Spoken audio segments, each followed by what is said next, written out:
guru kanan mata pelajaran, barisan kaunselor dan juga rakan-rakan guru SMK Bukit Tinggi yang dirahmati sekalian. Selamat datang ke Bengkel Pembudayaan Kajian Tindakan di Sekolah.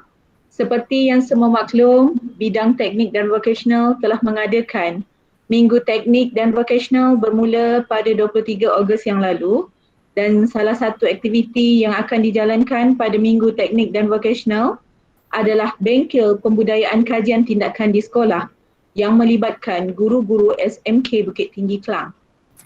Hadirin yang dihormati, sebelum kita memulakan bengkel pada petang ini, saya ingin menjemput dan mempersilakan Puan Agamal anak perempuan Muniandi, guru kanan mata pelajaran bidang teknik dan vokasional, selaku penyelaras program bagi Minggu Teknik dan Vokasional untuk menyampaikan sepatah dua kata. Dipersilakan. Terima kasih pengurusi majlis. Boleh dengar suara saya tak? Boleh ya? Okey, thank you. Boleh. Okey. Salam sejahtera, salam sebukti saya ucapkan kepada guru-guru yang hadir PLC pada petang ini yang diadakan sempena Minggu Teknik dan Vokasional. Okey, tajuk PLC adalah Pembudayaan Kajian Tindakan di Sekolah. Okey, salam sejahtera dan salam terima kasih saya kepada penceramah pada petang ini iaitu Dr. Fatin Azahana binti Abdul Aziz kerana sudi berkongsi ilmu tentang kajian tindakan. Okey, seperti kita semua maklum, setiap panitia ni wajib menghasilkan satu kajian tindakan. Betul tak? Okey. So oleh itu bengkel ini adalah tepat dirancang, disusun tepat pada masanya ya.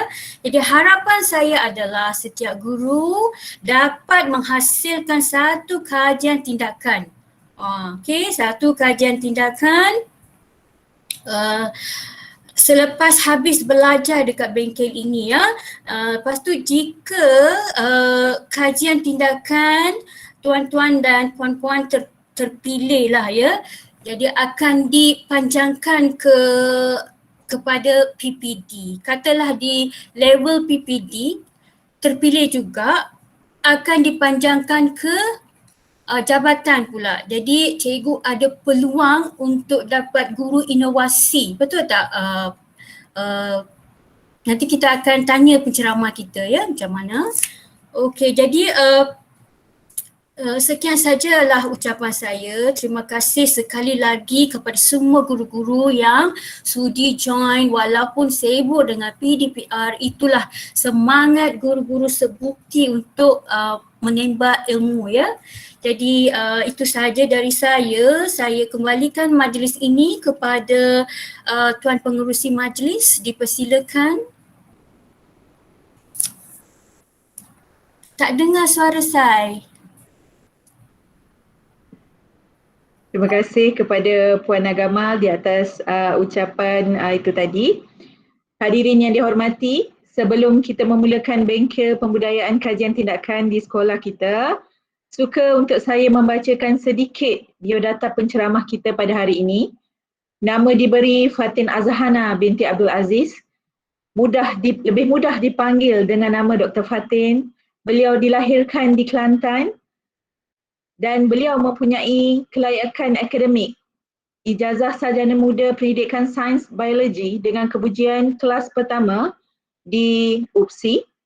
Kemudian beliau menyambung ijazah sarjana pendidikan biologi juga di UPSI dan seterusnya menyambung ijazah Doktor Falsafah Pendidikan dan Sains di Universiti Kebangsaan Malaysia. Beliau juga begitu aktif dalam bidang penulisan dan pembentangan kajian di peringkat antarabangsa, antaranya pada tahun 2016 di Agra, India, pada tahun 2017 di Dubai, pada tahun 2018 di Bali, Indonesia, pada tahun 2019 di Frankfurt, Jerman dan pada tahun 2020 di Istanbul, Turki. So tanpa membuang masa lagi, majlis dengan segala hormatnya menjemput dan mempersilakan Dr. Fatin Azahana untuk menyampaikan ceramah beliau. Dipersilakan. Baik, terima kasih kepada Puan Moderator, Cikgu Syaidatul, yang berusaha Puan Nagamal, Guru Kanan Bidang TVET, selaku penyelaras program hari ini. Barisan Guru-Guru Kanan Mata Pelajaran, Barisan Ketua Panitia dan juga Barisan Guru-Guru Sebukti, seterusnya hadirin hadirat sekalian, saya mohon izin untuk membentangkan slide kajian saya.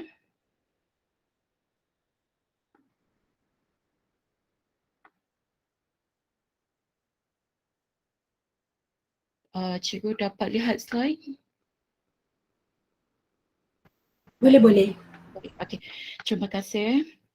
Baik, untuk tajuk hari ini ialah pembudayaan kajian tindakan di sekolah dengan hashtag satu guru satu kajian tindakan. Baik, saya telah membuat sedikit perbincangan dengan pihak jawatan kuasa program. Terima kasih kepada pihak jawatan kuasa program yang memberikan input dan maklumat yang berguna kepada saya untuk beberapa tips untuk saya sampaikan pada hari ini. Baik, saya mengambil fasa yang pertama iaitu untuk pemula, for beginner. Kita ada 3 peringkat, 3 tahap atau 3 fasa untuk pemula, pertengahan dan pakar. Okey. Untuk membudayakan sesuatu kajian di sekolah, kita perlu bermula dengan yang paling mudah, iaitu pemula. Saya tahu hari ini guru-guru yang hadir sudah mempunyai pengalaman dalam membuat kajian. Justru begitu, hari ini perkongsian kita hari ini tetap akan memberi nilai tambah kepada ilmu yang telah cikgu ada. Okey. Baik, seterusnya saya mulakan pembentangan saya dengan definisi kajian tindakan. Definisi ini diambil terus daripada Kementerian Pendidikan Malaysia 2008, iaitu kajian tindakan adalah sebuah kaedah di mana cikgu meneliti dan mereflect apa masalah yang berlaku dalam amalan pendidikan cikgu, dalam pengajaran dan pembelajaran di dalam kelas cikgu. Kemudian cikgu kumpulkan data, cikgu menganalisis data. Daripada data-data tersebut, cikgu cadangkan satu kaedah atau intervensi untuk atasi masalah tersebut. Senang cerita, kajian tindakan ialah cikgu mengetahui masalah cikgu dan cikgu perlu atasi masalah cikgu. Okay, itu definisi daripada Kementerian Pendidikan Malaysia. Tujuan kajian tindakan seperti yang cikgu dah tahu, dia adalah untuk membantu cikgu membaiki amalan pendidikan yang cikgu lakukan sepanjang cikgu menjadi pendidik. Okay, setiap kali cikgu menjalankan proses pengajaran, cikgu perlu menambah baik aktiviti dan amalan yang cikgu lakukan. Tujuan yang kedua adalah untuk membantu kepada kumpulan sasaran kita, iaitu murid-murid kita. Membantu dari segi pencapaian akademik ataupun secara minat dan kecenderungan mereka terhadap subjek yang cikgu ajar. Baik, seterusnya saya membawa cikgu untuk berfikir dengan kata-kata seorang pakar dari luar negara. Stenhouse 1984 mengatakan bahawa semua guru sebenarnya penyelidik, kerana guru yang terlibat secara langsung mengajar seperti kita, guru-guru di sekolah, sememangnya telah melaksanakan penyelidikan, kerana cikgu sudah terbiasa dengan merancang kaedah pengajaran, bertindak mengajar di dalam kelas. Cikgu membuat pemerhatian di dalam kelas semasa pengajaran diajar dan cikgu mereflect, membuat refleksi selepas habis pembelajaran yang cikgu berikan kepada murid-murid. Itu menandakan bahawa cikgu sebenarnya seorang penyelidik. Tapi cikgu tak sedar sehingga hari ini cikgu sebenarnya penyelidik kerana cikgu tidak membuat laporan Okay. Ini yang membezakan penyelidik secara rasmi ataupun penyelidik secara amalan. Okey, baik. Gelong pertama dan gelong kedua ini dicadangkan oleh model kajian Kamis dan McTaggart 1988. Ini yang diguna pakai oleh pihak Kementerian Pendidikan Malaysia bagi menyebarluaskan maklumat berkaitan kajian tindakan. Baik, ingin saya ingatkan kembali, perkongsian hari ini adalah pada fasa permulaan. Maka saya perlu ingatkan guru-guru tentang ciri-ciri sebuah kajian tindakan. Jika tidak mempunyai ciri-ciri ini, ia tidak dinamakan kajian tindakan. Ia mungkin dinamakan kajian inovasi, ia juga mungkin dinamakan kajian eksperimental. Baik, untuk ciri yang pertama, ia berlaku dalam konteks tugasan harian cikgu. Cikgu menyelidik dalam kelas cikgu sendiri. Cikgu tak guna kelas orang lain. Cikgu membuat kajian pada subjek yang cikgu ajar. Subjek major cikgu. Jika cikgu mengajar banyak subjek, cikgu tumpukan kepada subjek major cikgu. Kemudian, cikgu jalankan kajian tindakan pada tugasan yang diamanahkan kepada cikgu. Mungkin cikgu guru kelas, maka cikgu jalankan kajian tindakan sebagai guru kelas. Cikgu guru disiplin, cikgu jalankan kajian cikgu sebagai guru disiplin. Begitu juga sekiranya cikgu seorang pentadbir, maka cikgu jalankan kajian tindakan dalam bidang pentadbiran. Okay. Dan yang kedua ialah secara sistematik. Kita tidak boleh hanya pandai bercakap. Kita mengutarakan ideas, kajian kita hanya menggunakan mulut kita. Okay? Kita perlu sistematik. Jika kita hanya bercakap, ia tidak nampak sistematik di situ. Sistematik perlu ada perancangan yang jelas. Perancangan boleh datang dalam bentuk RPH.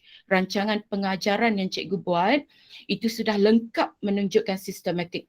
Daripada fasa permulaan pengajaran, engagement phase, kemudian fasa pertengahan, mungkin evaluation phase, and then fasa terakhir for the reflection phase. So, sistematik daripada awal sehingga akhir. Cikgu perlu ada prosedur ataupun langkah-langkah. Cikgu perlu ada modul, yakni intervensi yang cikgu akan jalankan kepada murid-murid cikgu nanti. Kemudian, ciri yang ketiga, ia wajib menyelesaikan masalah. Jika tidak menyelesaikan masalah, ia bukan kajian tindakan. Baik, untuk menyelesaikan masalah, cikgu selesaikan masalah cikgu saja. Cikgu tak perlu selesaikan masalah negara, cikgu tak perlu selesaikan masalah dunia. Walaupun masalah rakan cikgu sendiri, cikgu cuma selesaikan masalah cikgu. Okay. Kemudian selesaikan masalah serta-merta. Kajian tindakan tidak bertangguh. Bila cikgu dapati ada masalah wujud dalam pengajaran cikgu, cikgu terus merancang untuk penambahbaikan, atasi masalah yang telah wujud. Kemungkinan juga kajian tindakan boleh selesaikan masalah secara berperingkat. Ini jika cikgu jalankan kajian tindakan dalam tahap pakar, the expertise. So, dalam keadaan pakar, mereka perlu jalankan secara berterusan kohort pertama sampel pada tingkatan 1. Dia akan bawa kohort sampel ini pada tingkatan 2, tingkatan 3 dan seterusnya. Tetapi konsepnya tetap sama, penyelesaian masalah terhadap masalah yang telah dikenal pasti. Kemudian kaedah pelaksanaan. Cikgu boleh jalankan secara individual ataupun secara berkumpulan. Okay, tak ada masalah. Dalam kumpulan ada 2 orang ke, 5 orang ke, 10 orang ke. Cuma suka saya ingatkan cikgu, semakin ramai ahli kumpulan, semakin ramai juga sleeping partner. Mereka tidak terlibat dalam kajian cikgu, tetapi mereka menyelitkan nama. Maka berbincanglah di antara rakan-rakan guru, siapa yang mahu menjalankan kajian tindakan, stick to that group. maksudnya cikgu bawa kumpulan kajian cikgu ini dari awal hingga akhir. Jangan ada yang tertinggal, jangan ada yang berhenti di tengah jalan. Okay. Baik, kaedah pelaksanaan juga boleh dijalankan secara ringkas. Mungkin cikgu nak buat kajian berkaitan topik kecil sahaja. Dalam tingkatan 1 ada bab sehingga 13 bab. Cikgu nak ambil satu bab saja, iaitu bab permulaan, bab 1.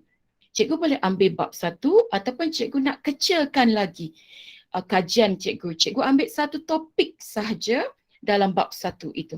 Itu dipanggil short term. Secara ringkas kajian tindakan cikgu. Ataupun cikgu nak longitudinal, maksudnya daripada bab 1, selepas selesai bab 1, cikgu nak ambil pula bab 2. Sehingga bab yang terakhir. Itu juga boleh dilakukan. Baik. Dan yang terakhir adalah laporan. Ini yang gagal dilaksanakan oleh cikgu-cikgu kita. Cikgu-cikgu kita saya percaya sepanjang cikgu menjalankan PDP, cikgu sudah menjalankan kajian tindakan. Apa yang tidak cikgu laksanakan adalah laporan kajian tindakan. Secara umumnya tiada laporan yang spesifik, okay, untuk menjelaskan laporan kajian. Ia boleh datang dari pelbagai bentuk.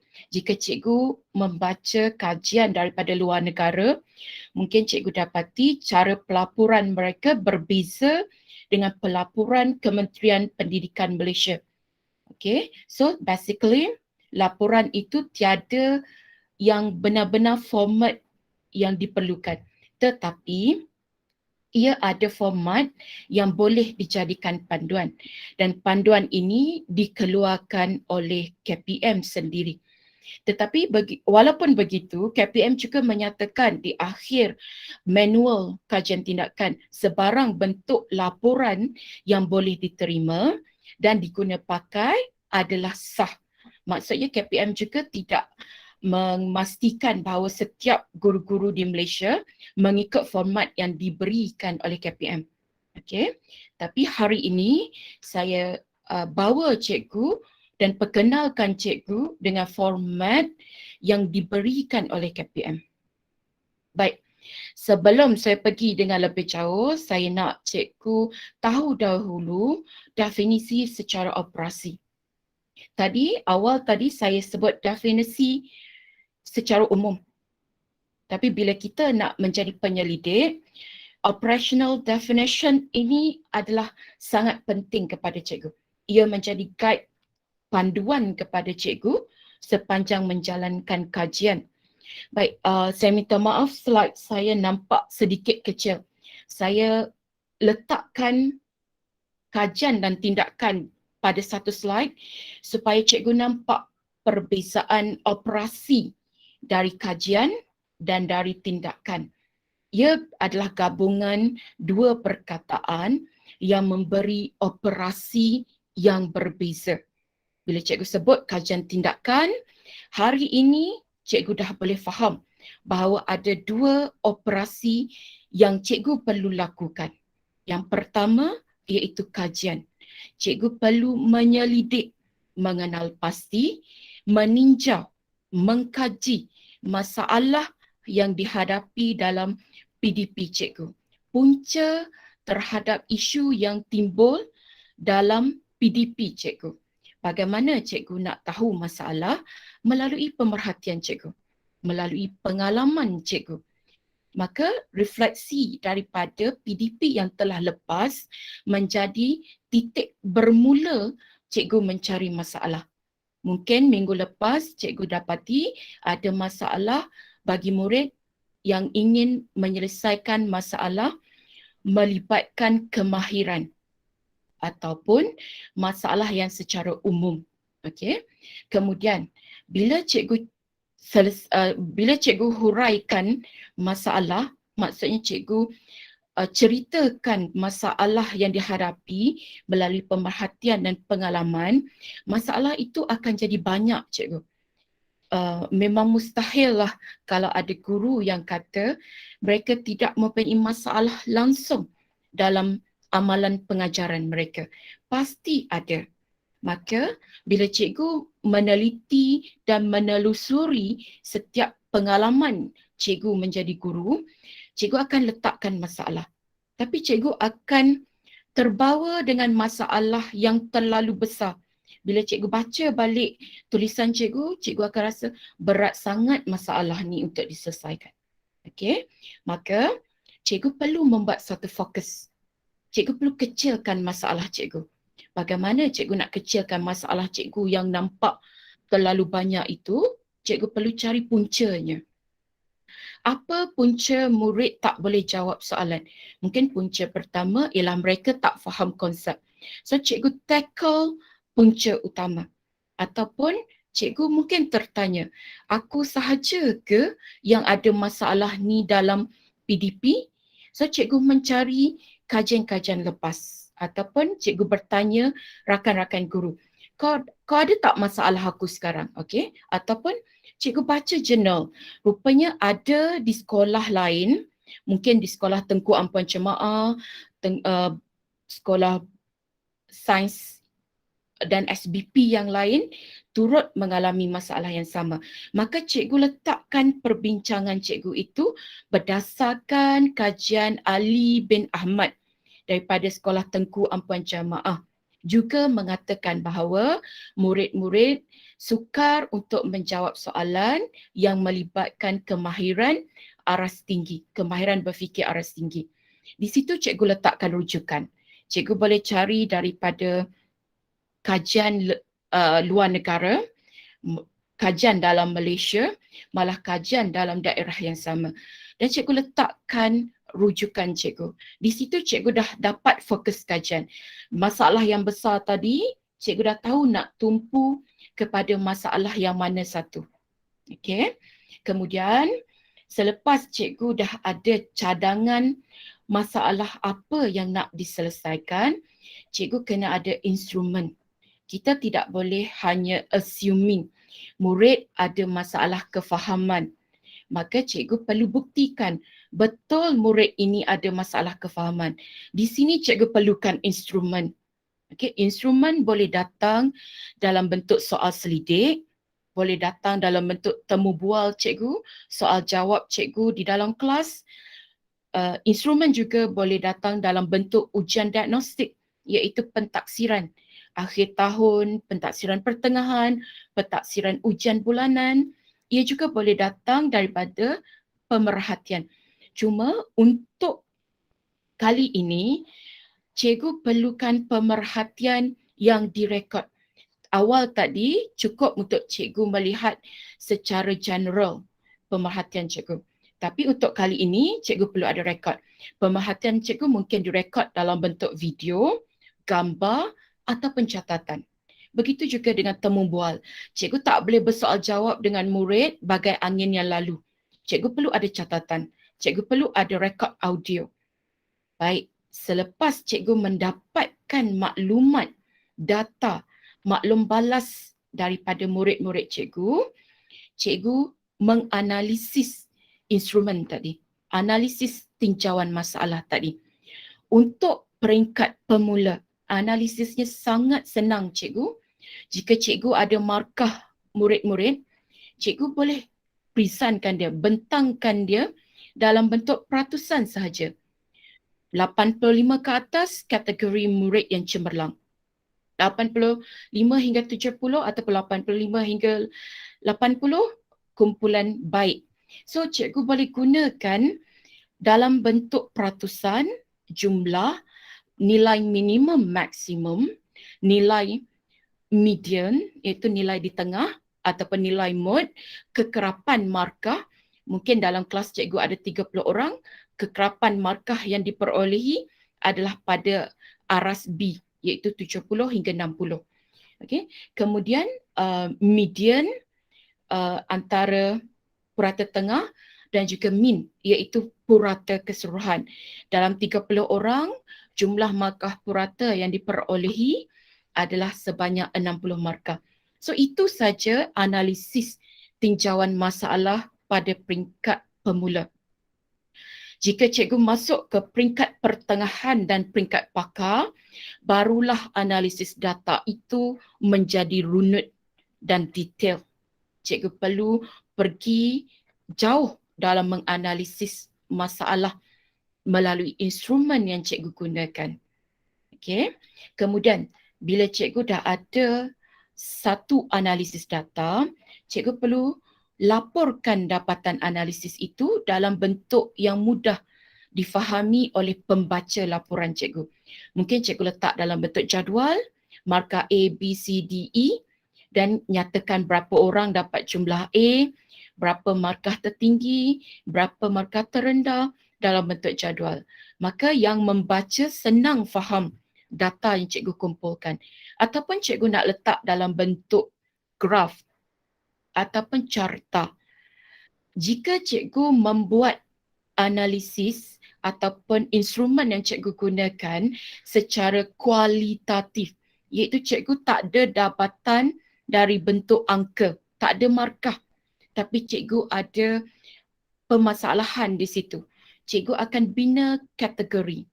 Okey, mungkin daripada temu bual, cikgu jumpa dua kategori besar. Murid, contoh ya saya beri, murid yang minat membaca, murid yang kurang minat membaca dan murid yang membaca secara sukarela ataupun murid yang membaca kadang-kadang. So kategori cikgu itu diletakkan dalam bentuk jadual. Daripada kategori utama mungkin ada subkategori. Murid yang minat membaca tu buku apa yang mereka baca. Okey. Bidang apa yang mereka baca. Jadi subkategori itu diletakkan dalam bentuk jadual. Maka senang untuk kita baca dapatan analisis cikgu. Dan cikgu perlu buat penerangan daripada data yang cikgu tonjolkan. Okey, katalah cikgu dah letak jumlah A seramai 10 orang. Maka cikgu buatlah penerangan. Murid seramai 10 orang murid mendapat jumlah A. Daripada jumlah tersebut, 3 orang murid lelaki, 7 orang murid perempuan. Maka cikgu boleh membuat kesimpulan ringkas cikgu. Murid perempuan lebih tinggi pencapaian ataupun dapat menjawab soalan yang berkaitan kemahiran. Bila cikgu membuat kenyataan seperti itu, kenyataan itu berat cikgu. Bila cikgu kata murid perempuan lebih faham terhadap topik yang cikgu berikan ujian diagnostik tadi, maka cikgu perlu cari support, sokongan. Mungkin ada kajian lepas yang mengatakan murid perempuan memang lebih faham bagi topik ini. Okey, ataupun data cikgu menunjukkan murid lelaki lebih mempunyai kemahiran menganalisis berbanding murid perempuan. Maka kenyataan-kenyataan yang berat ini perlu ada sokongan. Okey, cikgu perlu cari, mungkin menurut Harold and John 1999 ada mengatakan dalam kajian beliau benar murid lelaki lebih cenderung mempunyai kemahiran menganalisis berbanding murid perempuan. Okey, sampai di situ cikgu dah penat dah buat kajian. Cikgu rasa cannot go on. Cikgu nak stop dekat situ. Maka ia adalah kajian kes. Cikgu boleh melaporkan kajian kes, cikgu boleh hantar kajian kes cikgu. Tiada siapa yang akan menolak laporan kajian kes cikgu kerana ia menyumbang kepada ilmuan. Apa yang cikgu temui dalam kelas cikgu, masalah dalam kelas cikgu, mungkin masalah yang dihadapi oleh ramai pihak ataupun masalah itu novel. Maksudnya masalah yang tersendiri, wujud dalam kelas cikgu saja. Maka kajian kes cikgu itu amat bermakna kepada bidang ilmu dunia. Okey, cikgu laporkan saja setakat yang cikgu boleh laporkan. Maka ia dikategori sebagai kajian kes. Baik, selepas cikgu buat semua dalam operasi kajian, cikgu akan sambung kepada tindakan.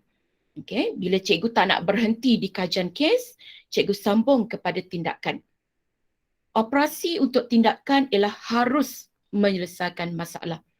masalah apa yang cikgu kenal pasti, maka masalah itu yang cikgu atasi. Cikgu tak boleh dapati masalah lain, cikgu selesaikan masalah lain. Cikgu kena synchronize dengan kajian dan tindakan cikgu. Maka cikgu perlu merancang tindakan. Seperti yang saya sebut tadi, bila cikgu membuat perancangan, ia harus sistematik, ia harus komprehensif, iaitu lengkap. Maksudnya, cikgu tak boleh agak-agak. Bila cikgu nampak murid tak boleh jawab soalan, cikgu terus ad hoc kaedah yang cikgu nak gunakan. Ia tidak komprehensif cikgu. Bila cikgu ad hoc, kegagalan adalah lebih besar berbanding kejayaan. Maka kita perlu merancang dengan teliti. Cikgu boleh membina sebuah RPH yang detail, yang lebih komprehensif dari segi standard kandungan, dari segi objektif pengajaran, dari segi aktiviti-aktiviti pemulihan yang cikgu cadangkan. Okay, cikgu juga boleh keluarkan perancangan cikgu dalam bentuk modul ataupun dalam bentuk program. Cikgu nak sampaikan program yang ilmiah supaya murid ini lebih faham sesuatu konsep mata pelajaran ataupun lebih menambah minat untuk mempelajari konsep yang cikgu nak ajar. Cikgu perlukan sistematik, langkah demi langkah, daripada awal sehingga ke akhir. Bila cikgu dah ada satu perancangan, cikgu perlu ikut rancangan cikgu. Sebab itu kita panggil rancangan. Kalau cikgu dah rancang, kemudian cikgu nak guna benda lain, maka itu bukan dinamakan perancangan cikgu. Okey. Bila fasa melaksanakan tindakan, cikgu laksanakan rancangan cikgu. Andai kata sewaktu cikgu melaksanakan intervensi yang komprehensif tadi, rancangan. Bila saya sebut intervensi, maksudnya cikgu menjalankan apa yang cikgu rancang. Sama ada penggunaan modul, melaksanakan program ataupun teknik kaedah pengajaran baharu, maka cikgu kena ikut betul-betul apa yang cikgu rancang dan sekiranya terdapat masalah. Contoh, intervensi yang cikgu gunakan memerlukan digital, platform digital. Tetapi pada hari kejadian, platform digital tidak dapat digunakan. Mungkin ada ribut, ada hujan, maka cikgu melaksanakan plan pemulihan. Di mana cikgu kena kembali balik rancangan cikgu. Sekiranya ada masalah, apa tindakan cikgu? Mungkin tidak menggunakan dalam bentuk video, cikgu gunakan dalam bentuk gambar raja ataupun lakonan ataupun juga teknik perbualan, teknik bercerita. So cikgu perlu patah balik pada perancangan, cikgu kena tulis. Sekiranya ada masalah untuk menjalankan dalam platform digital, ini cadangan yang dapat digunakan. Okey. Kemudian cikgu perlu patuhi semua yang cikgu rancang, terutamanya pada standard kandungan. Contoh, cikgu dah buat standard kandungan begini, tiba-tiba murid kata, cikgu, saya tak nak belajar yang ini, saya nak belajar yang ini. Maka cikgu terpaksa memujuk klien cikgu, sampel cikgu untuk melaksanakan standard kajian yang telah cikgu tetapkan. Okey, sebab ia melibatkan perancangan. Mungkin murid-murid sekolah kita tidak terlalu outspoken. Mereka ikut saja apa yang cikgu ajar. Tapi kalau di pihak sekolah berasrama penuh, murid-murid mereka lebih outspoken. Mereka tidak minat dengan suatu topik, mereka minta cikgu ad hoc mengajar topik yang berlainan. Okay, saya pernah masuk di sekolah berasrama penuh untuk mendapatkan data, itulah yang terjadi.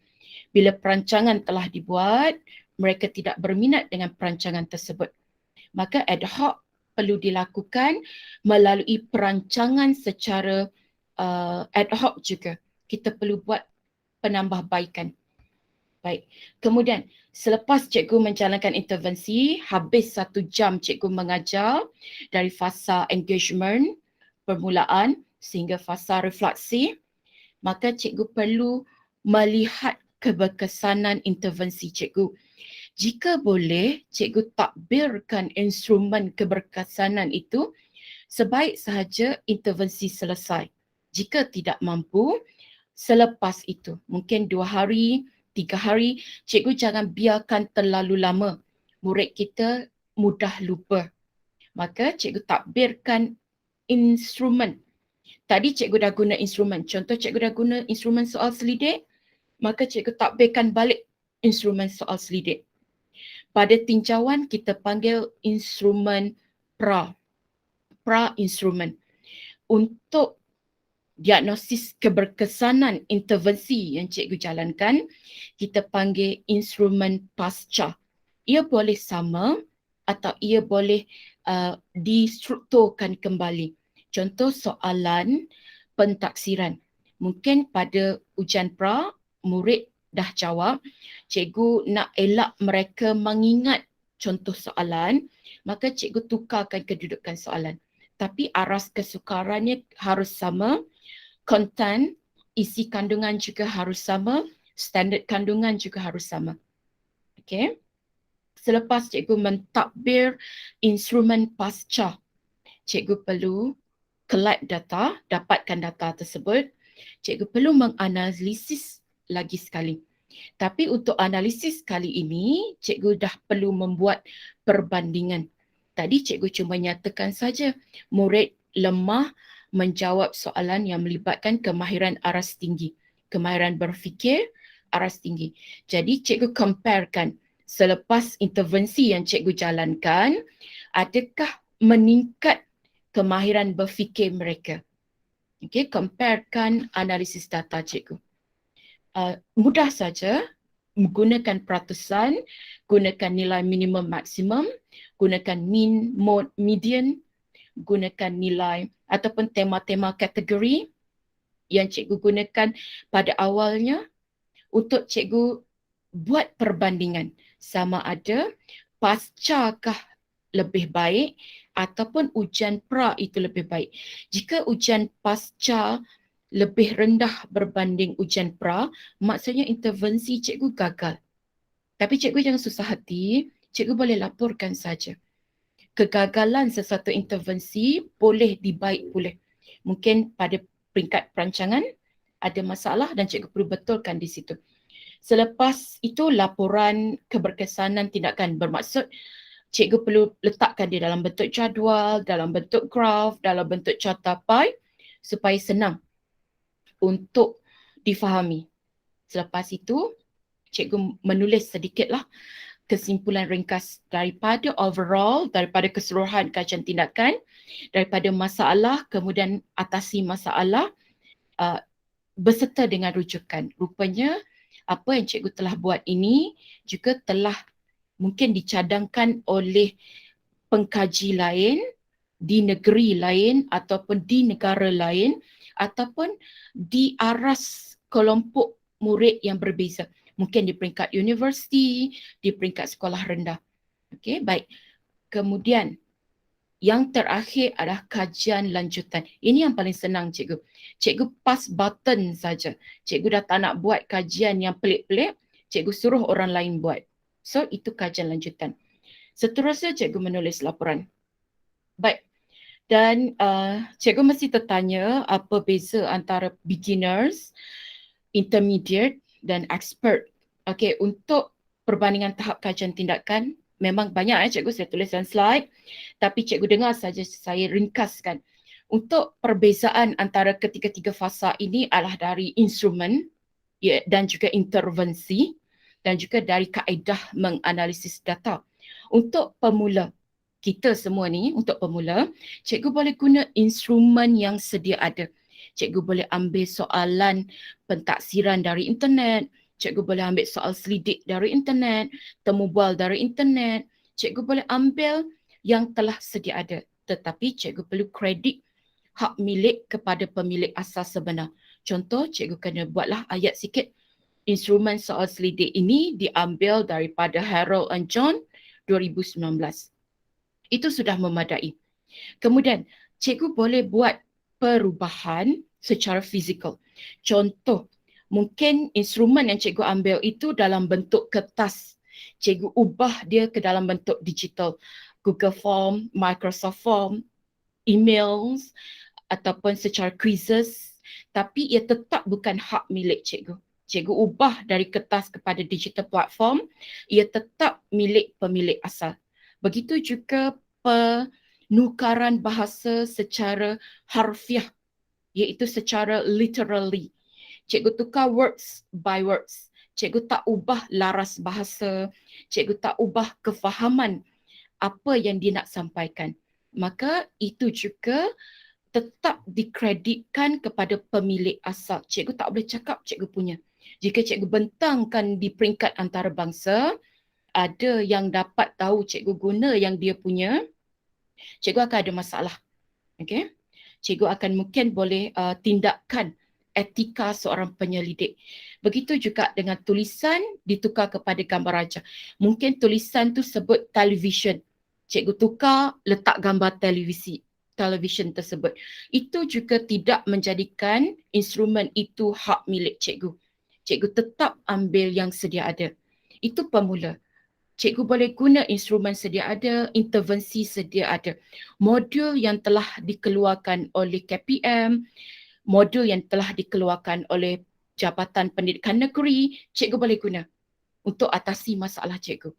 Dan cikgu perlu kreditkan kepada pemilik asal.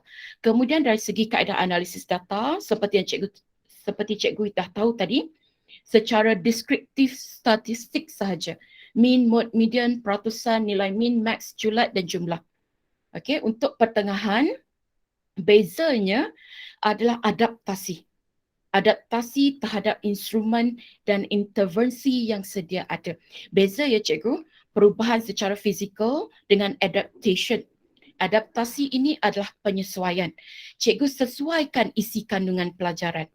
Okay? Standard curriculum yang cikgu gunakan perlu disesuaikan dengan kumpulan sasaran cikgu. Maksudnya anak murid cikgu. Okay? Itu penyesuaian. Kemudian olahan bahasa. Mungkin soal selidik ataupun ujian pentaksiran yang cikgu guna, dia menggunakan aras bahasa peringkat universiti. Jadi cikgu rendahkan aras bahasanya untuk murid tingkatan 1, murid tingkatan 2 boleh faham. Itu juga penyesuaian. Begitu juga jika cikgu membuat pengubahsuaian dari segi budaya masyarakat dan sosioekonomi. Okey, soal selidik dan juga temu bual dan sebagainya, mungkin yang dah sedia ada di internet, dia lebih memfokus kepada persekitaran Eropah ataupun persekitaran Indonesia.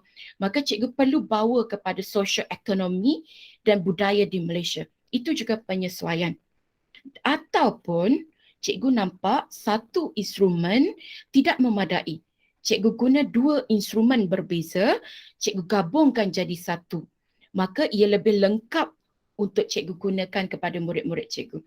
Maka semua penyesuaian ini cikgu perlu ada semakan. Cikgu perlu melantik 3 pakar, 3 ahli untuk menyemak penyesuaian yang cikgu buat. Okey, cikgu tak boleh buat sesuka hati penyesuaian, cikgu tak ada orang yang menyemak. Untuk intermediate, cikgu perlu ada semakan dari segi bahasa, dari segi standard kandungan, dari segi sosioekonomi dan budaya. Okey. Kemudian untuk analisis data adalah peringkat yang lebih sederhana, iaitu cikgu perlu dah wujudkan hipotesis kajian dan soalan kajian di mana cikgu menggunakan inferential statistik, membuat perbandingan antara data pra dan pasca, ataupun cikgu menggunakan 2 atau 3 lebih kumpulan murid. Mungkin tingkatan 1 karisma, tingkatan 1 terbilang, tingkatan 1 gemilang. So ada 3 kumpulan, ada 3 kumpulan data. So cikgu membuat perbandingan menggunakan statistik inferential. Okay, itu pertengahan. Untuk pakar, dia pun nama pun pakar. Dia kena bina sendiri. Dia tak boleh ambil daripada mana-mana pihak. Dia buat sendiri dan dia perlu membina jadual spesifikasi instrumen. Cikgu dah pernah buat soalan kan, item soalan pentaksiran. Di mana cikgu keluarkan jadual spesifikasi ujian. Itulah jadual spesifikasi instrumen. Kalau cikgu menggunakan soal selidik, jadual spesifikasi soal selidik. Sama ada cikgu guna skala Likert 1, 2, 3, 4, 5 ataupun cikgu menggunakan skala binary iaitu ya atau tidak. So cikgu perlu buat ada spesifikasi.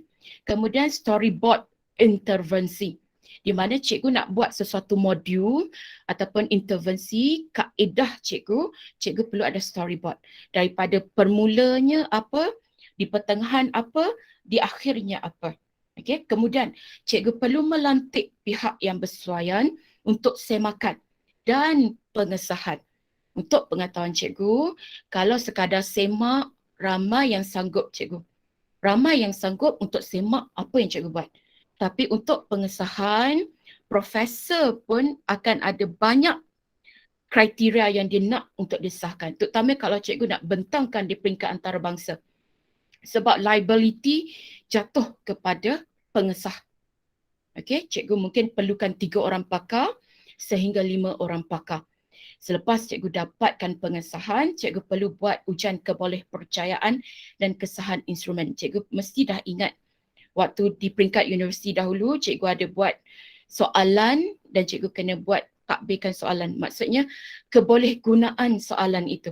Adakah dia mengukur apa yang cikgu nak ukur? Kalau cikgu nak ukur kemahiran, pastikan instrumen cikgu itu benar-benar mengukur kemahiran. Bukan dia ukur benda lain. Okey? Selepas itu, cikgu dapat kebolehpercayaan cemerlang. Tapi jujur cikgu akan ulang alik 2, 3, 4 kali untuk dapatkan kebolehpercayaan dan kesahan yang cemerlang. Maksudnya boleh digunakan. Dan cikgu boleh hak patent. Murah saja hak cipta IPO untuk penyelidikan bawah 100. Kalau cikgu nak buat hak patent bagi perniagaan, contoh cikgu nak jual kaedah cikgu, itu baru mahal. Tapi kalau sekadar penyelidikan, ia sangat murah saja cikgu. Cikgu boleh layari IPO, website IPO, di sana ada borang yang cikgu perlu isi, 10 muka surat dalam 100 sahaja. Hypothesis data juga lebih kompleks. So MANOVA, UNCOVA, MANCOVA, regression, correlations, ini semua penting dalam peringkat pakar. Begitu juga data yang cikgu dapati, cikgu perlu membuat pattern. Ada pattern taburan loceng, ada pattern menurun, ada pattern meningkat, ada pattern yang berbentuk bintang. Data cikgu dapat membentuk sesuatu pattern. Itu cikgu kena buat melalui SEM, Statistical Equation Model. Okey, SEM ini pakarnya ada di UPM. So kalau siapa yang berminat boleh ke UPM. So itu biasanya. Alright. So sekarang cikgu boleh nilai lah. Cikgu selama ni membuat kajian di peringkat mana. Untuk dibawa ke peringkat atasan, cikgu sekurang-kurangnya perlukan pertengahan. Untuk pemula adalah demi suatu pembudayaan kajian di sekolah. Saya tak nak beratkan cikgu fikir yang susah-susah untuk cikgu mulakan membuat kajian tindakan. Cikgu boleh guna apa yang cikgu ada. Cikgu boleh ambil yang orang lain punya. Yang penting cikgu buat laporan. Kalau cikgu tak buat laporan, itu yang jadi masalah. Baik. Still with me? Minta maaf ya, saya kalau bercakap ni saya terlupa. Ke semua dah tak ada dah dalam ni? Masih ada. Alright, baik. Untuk kuliah laporan, cikgu boleh tengoklah nanti slide saya akan kongsikan. Yang penting cikgu kena jaga semua hati. Kalau cikgu diberi pembiayaan bawah sesiapa pun, cikgu kena letakkan di kulit hadapan. Okey. Kemudian yang penting sekali, cikgu naikkan nama sekolah.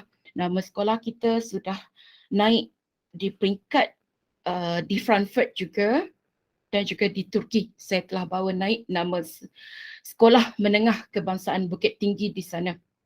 Baik, untuk senarai isi kandungan mengikut panduan KPM, kita ada 6 bab, iaitu refleksi pengajaran yang lepas, iaitu daripada pengalaman cikgu, daripada pemerhatian cikgu.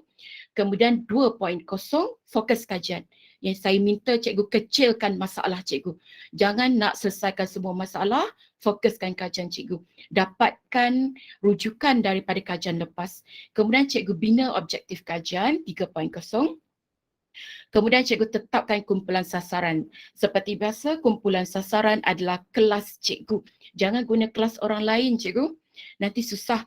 Okey, bila cikgu cerita masalah, dalam kelas cikgu tapi cikgu takbirkan ke kelas orang lain. Ada doubting di situ. Kemudian 5.0. Ini yang the core of the action research, iaitu pelaksanaan kajian. Di mana tinjauan awal tadi, cikgu perlu ada instrumen, cikgu perlu analisis instrumen pra cikgu, kemudian cikgu perlu merancang intervensi, kemudian cikgu perlu lagi mentadbir intervensi cikgu. Maksud cikgu perlu laksanakan intervensi cikgu. Aktiviti 1 apa, aktiviti 2 apa. Kemudian cikgu perlu takbirkan lagi instrumen pasca untuk lihat keberkesanan intervensi cikgu, kaedah cikgu. Okey. Kemudian cikgu perlu buat refleksi lah sedikit daripada analisis data yang cikgu dapat, kemudian cikgu buat kesimpulan secara overall. Dan yang terakhir ialah cadangan kajian lanjutan yang saya kata paling mudah untuk ditulis. Baik.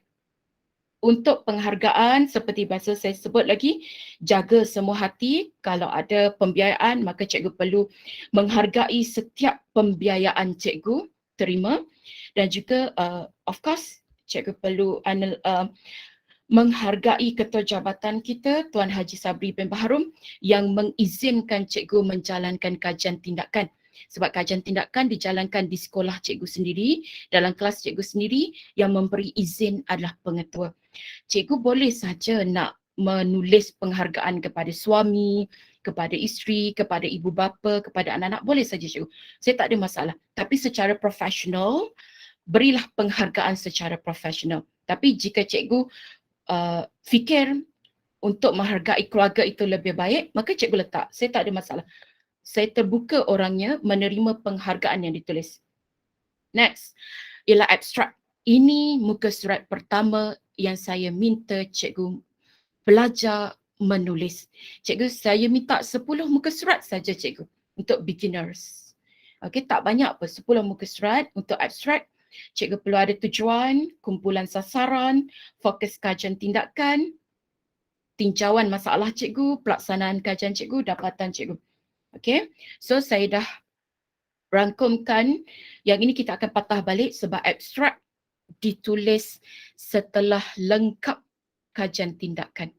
Tetapi inilah yang menilai cikgu, menilai kajian cikgu. Setengah pihak dia tidak go through satu demi satu, tetapi dia menilai abstrak cikgu. Maka abstrak ini perlu ditulis dengan berhati-hati. Okey. Baik. Untuk muka surat kedua. Okey, abstrak saya akan pergi balik sekiranya ada waktu sebab abstrak itu merangkumi apa yang saya nak ceritakan selepas ini. Okey. Untuk muka surat kedua, cikgu mulakan dengan 1.0, refleksi pengajaran dan pembelajaran lalu. Terangkan masalah yang cikgu alami. Curahkan perasaan cikgu pada muka surat pertama. Pengalaman cikgu, pemerhatian cikgu di dalam kelas. Okey, cikgu boleh bermula. Sejak mengajar mata pelajaran sains tingkatan 3 dari tahun lalu ataupun sejak mengajar mata pelajaran sejarah 10 tahun yang lalu, saya dapati murid-murid kurang mengingat nama tokoh-tokoh sejarah ataupun murid-murid kurang memahami kemahiran-kemahiran manipulatif, kemahiran-kemahiran proses sains. So daripada pengalaman cikgu, berapa tahun dah cikgu mengajar, cikgu curahkan dekat sini. Kemudian melalui pemerhatian cikgu. Daripada pemerhatian yang dijalankan melalui keputusan ujian, kerja rumah, latihan dan menjawab soalan-soalan di dalam kelas, saya dapati murid saya memang ada masalah untuk memahami konsep dalam sains. So daripada pemerhatian cikgu, memang confirm kelas cikgu yang ini tak faham konsep. Mungkin kelas cikgu yang lain dia dah faham konsep. Tapi kelas ni cikgu ajar dia tak faham konsep. So cikgu mungkin perlu buat sesuatu untuk kelas ini sahaja. Okay. Kemudian, selain daripada itu, melalui soal jawab saya dengan murid, saya mendapati ada di antara mereka tidak memahami kehendak soalan, terutama bagi konsep yang abstrak. Kalau dalam sains, minta maaf cikgu, saya beri contoh dalam sains. Saya tahu ini minggu TVET, cuma saya tidak yakin untuk membentang kajian tindakan TVET kerana ia bukan bidang saya. Mungkin ada orang yang lebih arif berkaitan TVET untuk bentangkan kajian. Tapi basically, cikgu boleh ambil contoh yang saya bawakan di sini untuk dimasukkan ke dalam subjek cikgu. Ia sama saja cikgu. Cuma pendekatan dan masalah kita mungkin berbeza. Masalah subjek sains mungkin berbeza dengan subjek bahasa, dengan subjek pendidikan Islam, dengan subjek pendidikan jasmani, dengan subjek sejarah dan geografi serta sebagainya. Mungkin masalah saja berbeza, tetapi kaedah menulis, kaedah instrumen mungkin hampir sama saja. Kemudian, cikgu ceritalah sebanyak satu muka surat. Senang je cikgu. Cikgu buat form 12 Time News Roman. Sengkang dia tu 1.0 ataupun 1.5. Jangan buat 2 je cikgu, nampak sangat kosong. So muka surat kedua 1.0 refleksi pengajaran dan pembelajaran lalu. Cikgu curahkan rasa cikgu daripada pengalaman pemerhatian cikgu sepanjang cikgu mengajar. Kemudian bila dah cikgu luahkan tu sebanyak satu muka surat, cikgu tenung balik tulisan cikgu. Banyak rupanya masalah cikgu. Cikgu tak tahu nak selesaikan masalah yang mana satu. Maka cikgu perlu kecilkan skop masalah cikgu. Cari punca asas. Ataupun cari yang paling senang nak selesaikan. Kita tinggalkan dahulu yang susah, kita cari yang senang. Okey? Ataupun cikgu boleh melihat kajian lepas sebagai rujukan. Contoh yang saya bawa, contoh yang saya letakkan melalui pembacaan saya, Ghani et al. 2019 ada menyatakan bahawa kaedah analogi adalah sesuai diaplikasikan dalam pengajaran konsep sains, terutama konsep yang abstrak dan tidak dapat dizahirkan melalui eksperimen. Okey, cikgu dah nampak kajian lepas bagi cadangan, cikgu fokuskan kepada konsep yang abstrak. Topik yang banyak masalah tu, cikgu fokuskan kepada topik yang tak nampak. Okey, sebab dah ada kajian lepas yang bagi point kepada cikgu, bagi ilham kepada cikgu. Okey. Kemudian, walaupun saya dapati banyak konsep yang sesuai boleh disampaikan secara analogi, so siapa yang cakap begitu? Maksudnya cikgu dah baca a few journals, a few research, maka cikgu tulislah sesiapa yang cikgu dah baca. Saya hanya fokuskan kajian saya terhadap 3 subtopik dalam pengajaran sains tingkatan 3. So cikgu fokuskan topik yang cikgu nak je. Topik banyak yang murid tak dapat kuasai, cikgu choose yang cikgu hendak, cikgu nak fokuskan dan berdasarkan cadangan jugalah, cadangan rujukan daripada pengkaji-pengkaji lepas. Okey, so cikgu senaraikanlah topik yang cikgu perlukan. Okey, kemudian hal ini demikian kerana tajuk-tajuk tersebut tidak dizahirkan melalui eksperimen. Maksudnya bila cikgu mengajar, cikgu tahu tajuk ni tak boleh buat eksperimen. Budak takkan nampak sebab benda tu berlaku dalam badan manusia.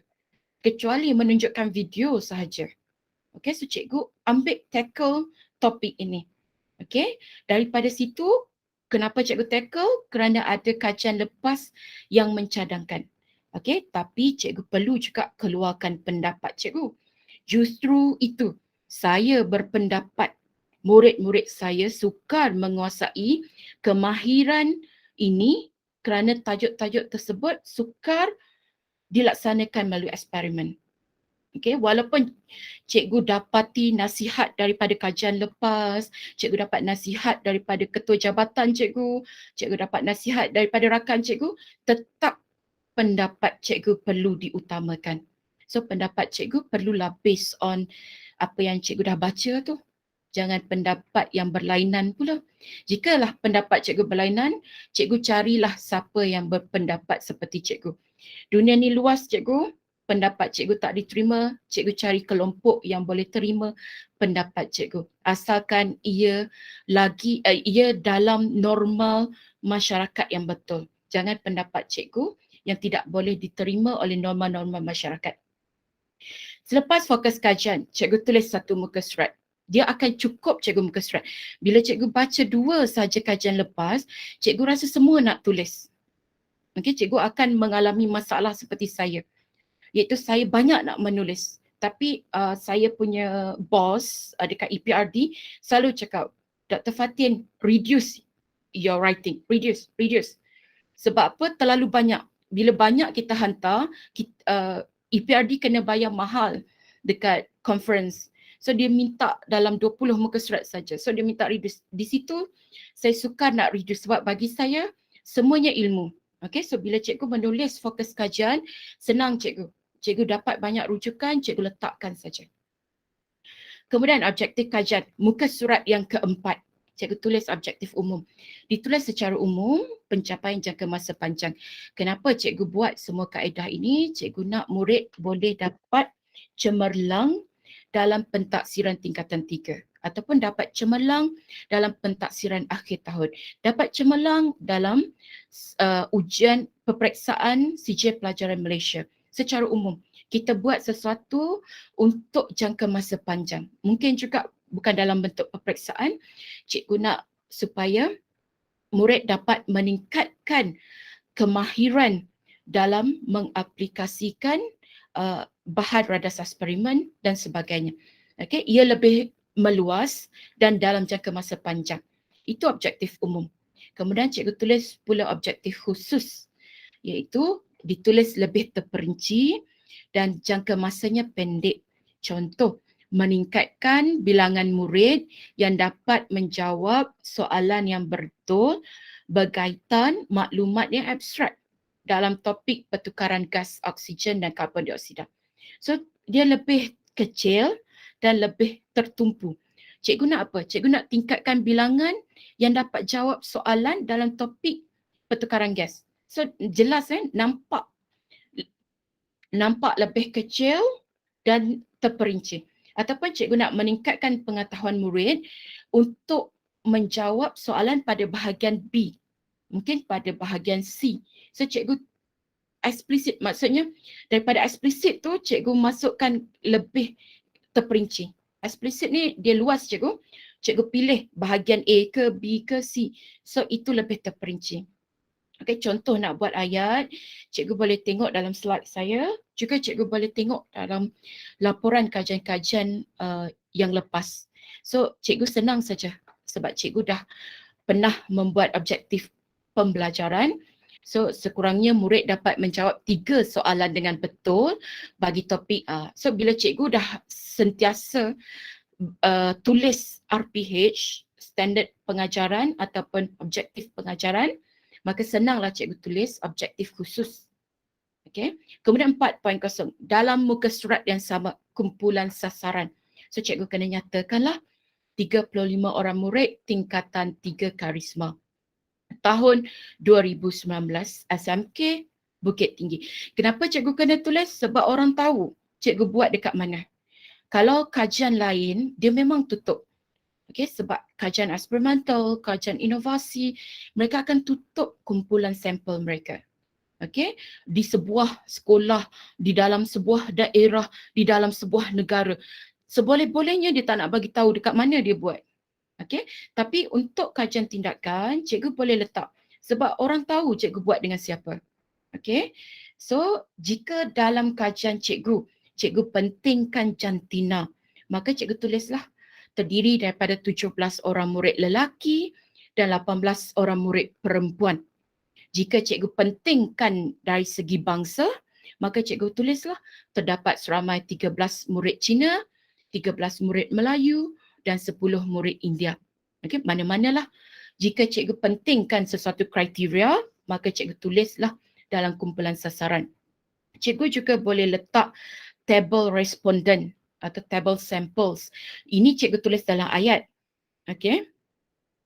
Kalau cikgu buat dalam bentuk jadual pun lebih baik. Okey, jumlah lelaki perempuan berapa, pelajar Melayu, Cina, India berapa. So cikgu boleh demographic sampel. Cikgu boleh letakkan pada 4.0 kumpulan sasaran. Okey, ini baru muka surat keempat dan muka surat kelima. Masuklah kepada the core of action research. pelaksanaan kajian 5.0. Okey, tinjauan awal masalah. Cikgu dekat sini, cikgu dah perlu ada instrumen. Okey, cikgu cari instrumen dekat internet, sama ada cikgu nak guna soal selidik ke, ujian ke, temu bual ke, cikgu dah kena tentukan. Okey, contoh instrumen kajian yang pertama. Ujian atau pentaksiran bagi topik sistem darah manusia. Ujian pra. So cikgu kena explain a little bit, maksudnya detailkan sedikit. Ujian pra ini diambil daripada buku Sasbadi keluaran 2019. Okey, sebab cikgu ambil orang punya, kreditkan pemilik asal. Itu tanggungjawab dan etika seorang penyelidik. Kemudian dibuat secara dalam talian menggunakan platform Google Form. Mungkin sekarang ni cikgu guna platform digital, maka cikgu nyatakan dan diakses oleh murid dari rumah ataupun dari mana-manalah. Soalan ujian pra mengandungi 10 soalan objektif, 5 soalan struktur berkaitan topik sistem darah manusia. Ujian pra boleh dirujuk pada lampiran A. Okey, cikgu perlu lampirkanlah untuk dilihat oleh pembaca. Mungkin ada yang nak ambil ujian ini atau instrumen ini untuk dijadikan instrumen mereka, maka mereka boleh ambil. Okey. Begitu juga kalau cikgu guna instrumen soal selidik, pra soal selidik. Soal selidik diambil dari Harold dan John 1999, ditadbir kepada murid secara dalam talian menggunakan platform Google Form. Soal selidik tersebut mengandungi 20 item soalan yang menggunakan skala Likert berkaitan minat dan kecenderungan murid mempelajari topik sistem darah manusia. So skala Likert cikgu dah tahu, iaitu 1, 2, 3, 4, 5. Yang sangat setuju, setuju, tidak setuju ataupun tidak ada pendapat. Kemudian sangat tidak setuju dan tidak setuju. Itu Likert 1, 2, 3, 4 ataupun binary, iaitu tidak, ya dan tidak.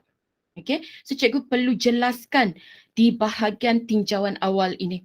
Instrumen apa yang cikgu guna, berapa jumlah instrumen yang cikgu guna, dapat dari mana, ataupun cikgu bina sendiri dan cikgu perlu explain dengan detail. Sebanyak 1 muka surat. Okey, yang panjang-panjangnya cikgu letak di lampiran. Boleh rujuk lampiran A. Cikgu tak perlu letak instrumen cikgu pada 5.1 tinjauan awal. Okey, cikgu just letak di lampiran kerana ia akan mengganggu pembaca. Sebab pembaca yang membaca kajian cikgu, dia eager, dia excited nak tahu. Dia dah tahu cikgu guna instrumen ni, apa dapatan cikgu. Okey. Kemudian cikgu masuk 5.2, analisis tinjauan awal ataupun tinjauan masalah. Daripada instrumen yang cikgu gunakan, cikgu buat analisis. Okey, terima kasih kepada Cikgu Kamarul. Saya pinjam datanya, okey, kerana data yang saya ada lebih kompleks. Jadi saya takut cikgu lost. Jadi saya guna data yang deskriptif, yang mudah. Okey, terima kasih Cikgu Kamarul. Untuk taburan sampel responden, cikgu boleh letak pada bahagian 5.2 ini, analisis tinjauan masalah, ataupun cikgu boleh letak taburan sampel ini pada bahagian 4.0 tadi, kumpulan sasaran. Mana-mana cikgu, boleh saja.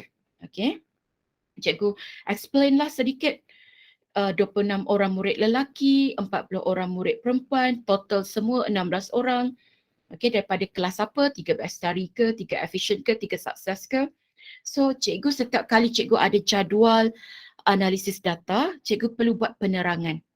Okey, sebab bila sesiapa melihat tables, jadual, dia bermain di fikiran macam-macam cikgu. Dia tak tahu apa yang cikgu nak sampaikan. Maka cikgu terangkanlah pada pembaca berapa jumlah lelaki, berapa jumlah murid perempuan. Okey. Kemudian analisis daripada instrumen cikgu tadi, iaitu ujian pra. Okey, so cikgu letakkanlah deskriptif saja cikgu. Markah minimum, markah maksimum, markah purata, okey, standard deviation iaitu nilai sisihan. Okey, untuk data ini terdapat nilai minimum markah adalah 3 dan nilai maksimum maksudnya murid yang mendapat markah terendah adalah sebanyak 3 daripada 10 soalan.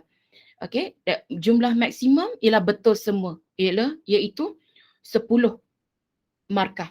Okey, cikgu kena bincang juga pada standard deviation iaitu perbezaan.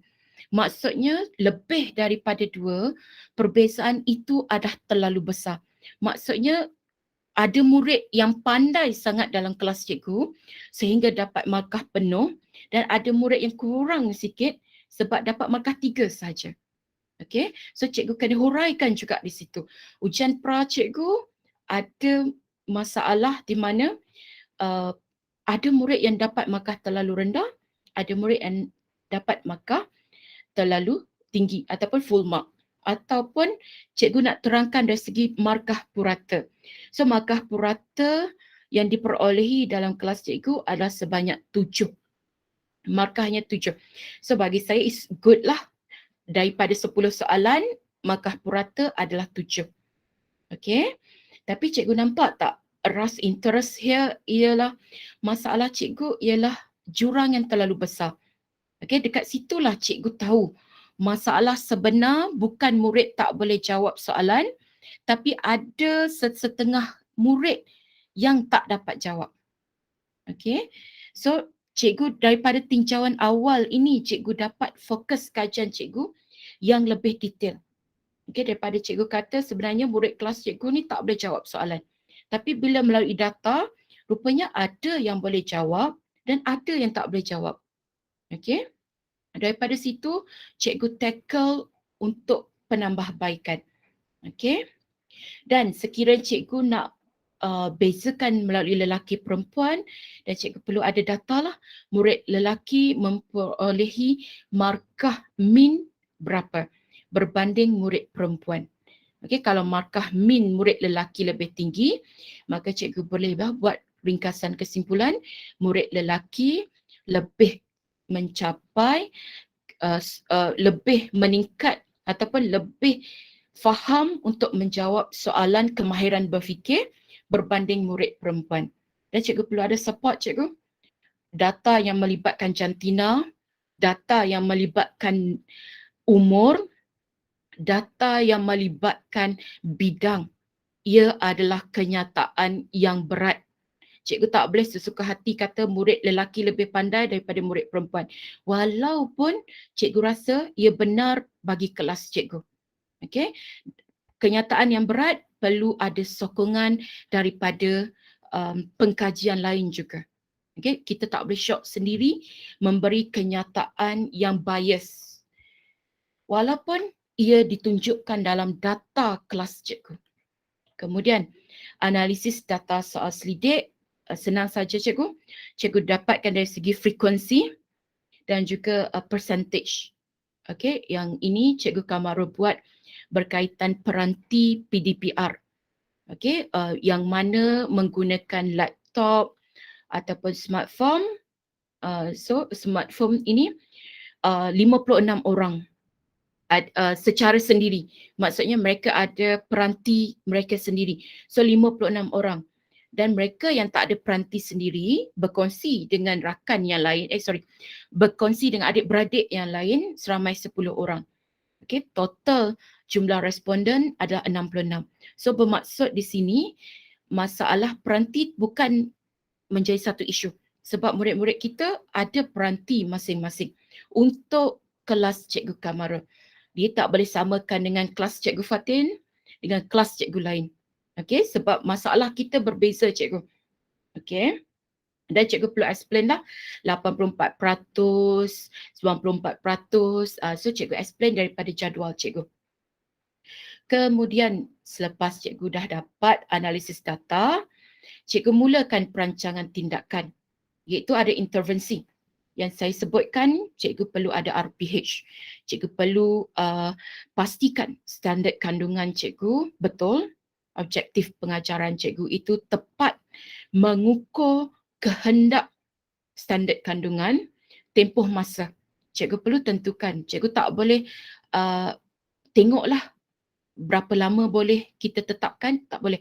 Cikgu perlu ada tempoh yang cikgu sudah tetapkan. Kemudian kemahiran yang diperlukan. Jika intervensi cikgu itu perlukan kemahiran komputer atau kemahiran digital, cikgu perlu state. Maksud cikgu perlu nyatakan, murid-murid perlu mempunyai kemahiran Microsoft. Murid-murid perlu kemahiran melayari internet. Dan juga kemahiran yang diharapkan daripada intervensi cikgu. Okay, mungkin kemahiran proses skill, proses sains, kemahiran apa lagi? Kemahiran berfikir aras tinggi, kemahiran kritikal, kemahiran mencipta. Okay, cikgu perlu letakkan secara detail apa kemahiran cikgu mahukan. Kemudian kumpulan sasaran.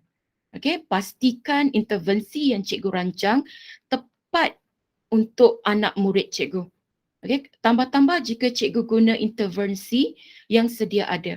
Mungkin intervensi itu sesuai untuk peringkat university level, okay, peringkat universiti, peringkat STPM, ia tidak sesuai dibawa ke peringkat tingkatan 1. Jadi sesuaikan dahulu ataupun cari intervensi yang benar-benar sesuai dengan murid cikgu, iaitu kumpulan sasaran cikgu. Kemudian perjelaskan aktiviti dengan detail. Okay, dalam RPH cikgu. Okay, right. Ada ke-6 ada ke-6 kriteria ini, maka cikgu telah merancang intervensi cikgu dengan baik.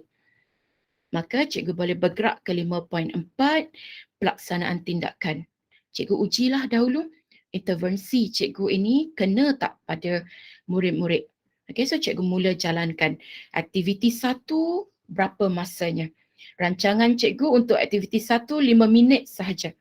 Dan cikgu laksanakan rancangan. Cikgu follow aktiviti 1, 5 minit. Katalah aktiviti 1 tak boleh disiapkan dalam 5 minit. Maka cikgu buatlah penambahan, tetapi cikgu perlu balik kembali kepada intervensi cikgu. Cikgu perlu buat perubahan. Okay, maksudnya dalam aktiviti 1, 5 minit tak cukup. Okay. Kemudian aktiviti 2, aktiviti 3. Kalau mengikut pandangan pakar, cikgu perlu uji intervensi cikgu ni dahulu dengan kumpulan yang kecil. Baru cikgu beri kepada kumpulan yang besar.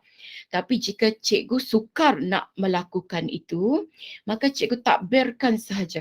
Jalankan sahaja intervensi tersebut. Sekiranya ada masalah yang tidak boleh cikgu stick to the plan, cikgu buat perubahan. Tapi syaratnya ikut plan dahulu. Jangan suka-suka hati cikgu kata aktiviti 1 dah siap, cikgu terus nak lompat aktiviti 3. Cikgu tak nak buat aktiviti 2. Itu menyalahi etika penyelidik. Sebab cikgu dah buat rancangan, tiba-tiba cikgu nak tukar tanpa sebab. Kalau ada sebab boleh cikgu. Next, refleksi dan kesimpulan kajian. Sama juga yang saya terangkan tadi tentang analisis terhadap instrumen. Okay, terhadap instrumen cikgu, cuma kali ini instrumen kita panggil instrumen pasca. Iaitu tadi kita takbir, kita beri kepada murid, kita nak tahu masalah dia. Dia lemah dekat bahagian mana. Untuk yang pasca, kita beri instrumen ini untuk tengok keberkesanan intervensi yang kita buat, aktiviti yang kita jalankan. Okay, maka analisis data cikgu pun perlu membuat perbandingan sama ada ujian pra kah yang tinggi atau ujian pos yang tinggi.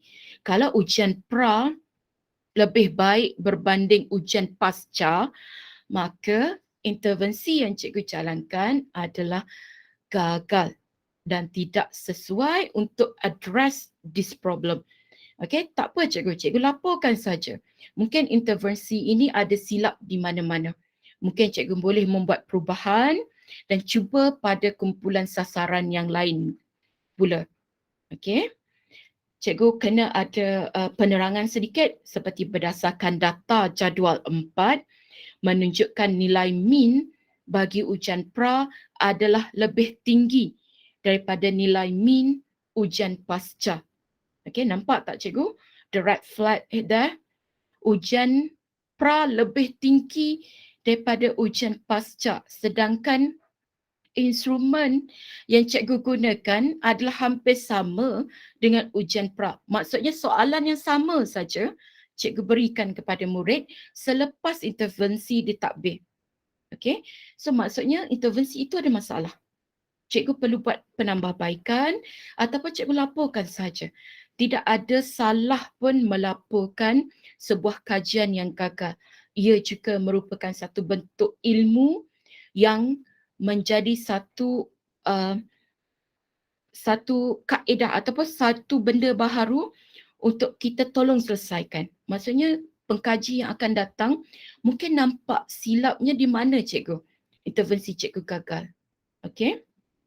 Selepas cikgu bandingkan instrumen, maksudnya data pasca dengan data pra, maka cikgu tulis sedikit ringkasannya dan cikgu mungkin bolehlah merefleksi secara keseluruhan terhadap murid bagaimana.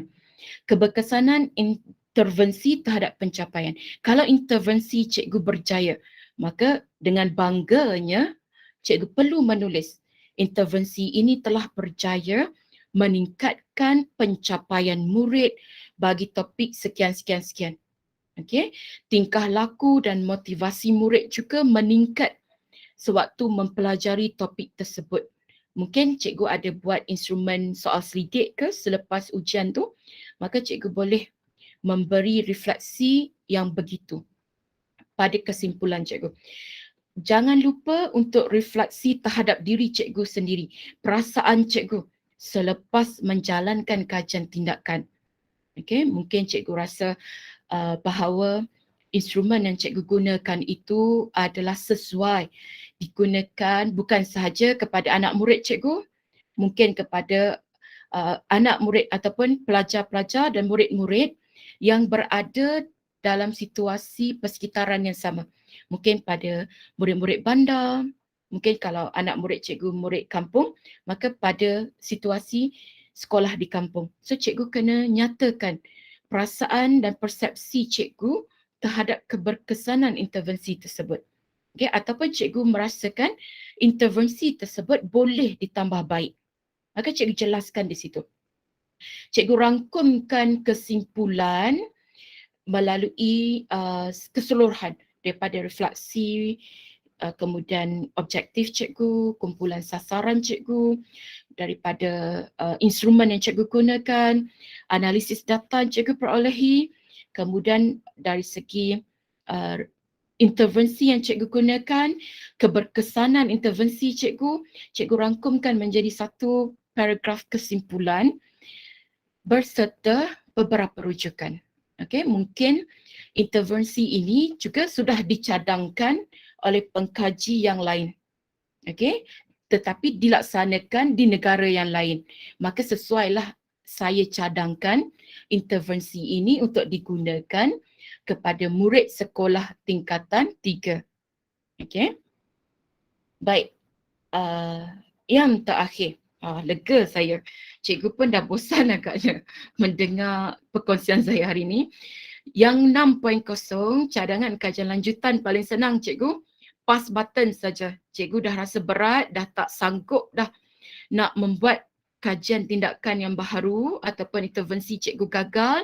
Cikgu dah tak sanggup nak mengulang intervensi, membaik pula intervensi tersebut. Cikgu pass button saja. Okey, sama ada kaedah yang sama, perkara yang sama kepada sampel berbeza. Mungkin benda itu boleh digunakan. Mungkin hari ini cikgu cuba pada tingkatan 3. Sekarang cikgu nak cuba pada tingkatan yang lain. Okey. Next, kaedah sama, sampel sama, perkara berbeza. Intervensi boleh digunakan dalam subjek yang berbeza. Maksudnya guideline modul boleh digunakan untuk subjek lain tapi cikgu buat penyesuaian lah. Itu dah melibatkan intermediate lah, bahagian intermediate. Okey. Dan cikgu boleh juga kumpulan sasaran yang sama tapi kaedah yang berbeza. Sebab intervensi cikgu tak menjadi, maka cikgu cari intervensi baharu untuk menyelesaikan juga masalah tadi. Okey, mana-mana saja boleh dicadangkan. Dan bibliografi. Sebenarnya kita buat rujukan. Rujukan dan bibliografi ini berbeza cikgu. Rujukan, cikgu hanya senaraikan rujukan yang cikgu guna dan cikgu tulis dalam laporan kajian tindakan.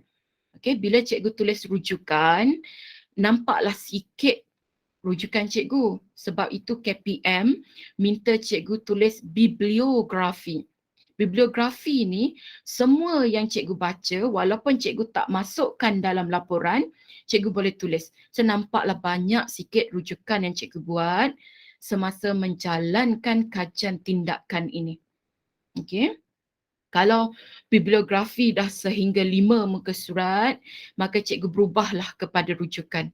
Iaitu ambil rujukan yang cikgu tulis dalam laporan cikgu saja. Okey. Susun bibliografi berikut APA.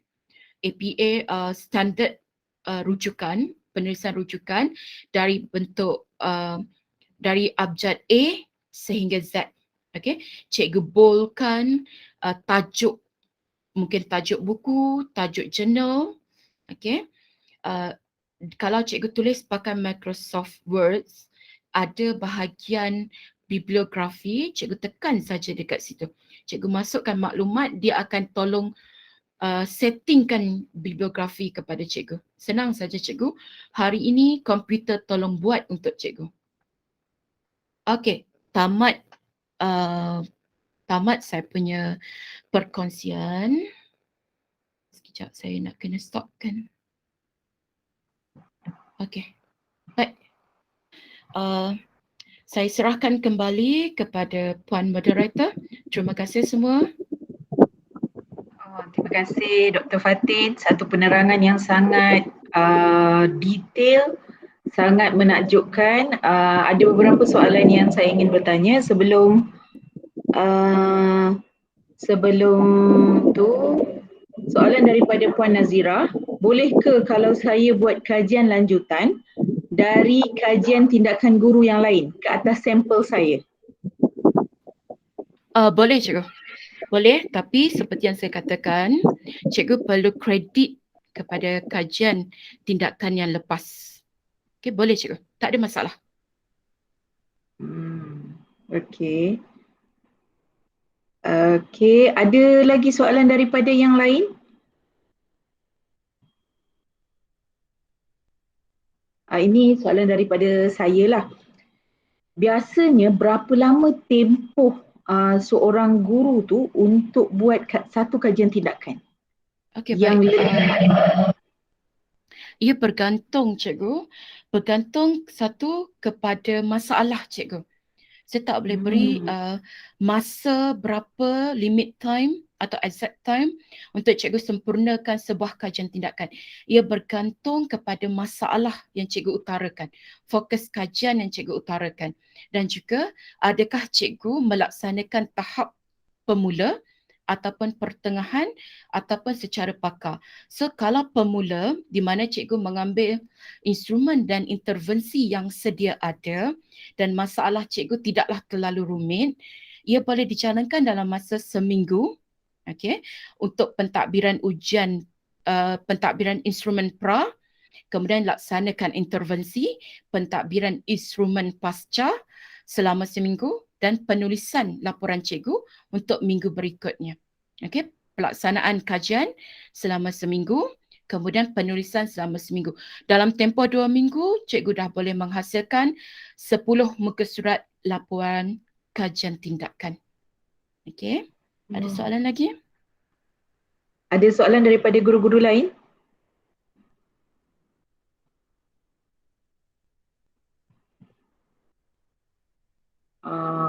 Nampaknya tak ada.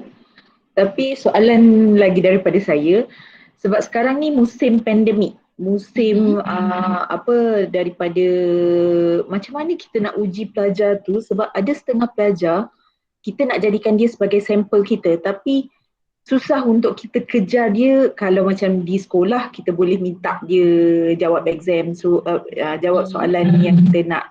Tapi kalau melalui musim pandemik ni macam, ini saya lah masalah daripada saya, sebab kadang-kadang agak sukar untuk saya mengejar mereka untuk nak tahu nak tahu saya punya kajian tu okey ke tidak kan. So macam mana untuk caranya kalau dalam musim pandemik ini? Okey Sebab cikgu. bagi saya musim pandemik ni agak sukar untuk Okey, mengejar pelajar. cikgu nampak tak masalah utama cikgu bukan masalah yang cikgu minta murid jawab. Masalah utama cikgu adalah nak dapatkan Data. kerjasama murid. Okey. Ah, So masalah itu adalah punca utama. So cikgu selesaikan dahulu masalah itu. Okey, saya ada cadangan seperti mana yang dilaksanakan. Cikgu nak dapat maklumat melalui instrumen tersebut, cikgu perlu ubah dia dalam bentuk digital. Okey, Google Form dan sebagainya. So cikgu perlu individual mencari murid tersebut. Minta mereka masuk dan menjawab. Tetapi ada bias cikgu. Bila cikgu minta mereka secara personal, mereka tahu mereka sedang diuji. Okay, data yang cikgu perolehi mungkin bias. Ataupun dia tidak berminat menjawab instrumen yang cikgu takbirkan kepada dia. Dan dia jawab sambil lewa. Data yang cikgu perolehi juga tidak akan memberikan gambaran data atau masalah sebenar. Okay. Untuk zaman pandemik, jika cikgu dah buat kajian kes ataupun cikgu ada masalah, cuma ia tertangguh kerana ada masalah lain pula, iaitu nak mencari murid untuk menjawab instrumen cikgu. Maka cikgu tak boleh membuat satu kajian masalah atas masalah.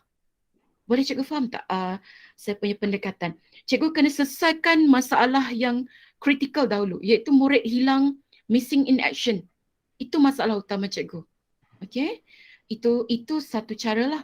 Dan bila cikgu guna digital platform, mungkin itu lebih meluas untuk cikgu sebarkan instrumen.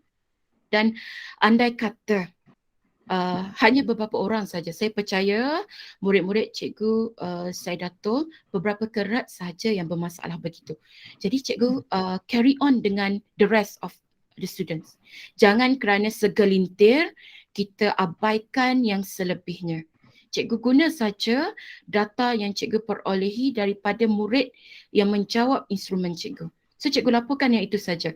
Daripada 35 orang, mungkin 17, mungkin 20 orang yang menjawab, laporkan itu saja cikgu.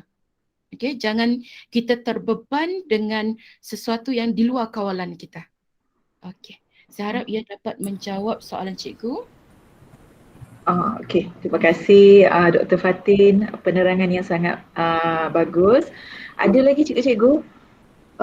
Pemilihan instrumen dan kesesuaian dengan permasalahan kajian kita nak dapatkan instrumen. Ni Cikgu Khairuddin. Pemilihan instrumen dan kesesuaian dengan permasalahan kajian kita. Sebab itu cikgu perlu gunakan pertimbangan profesional cikgu. Bagi pemula, cikgu nak gunakan instrumen yang sedia ada. Maka pertimbangan profesional cikgu perlu diambil kira.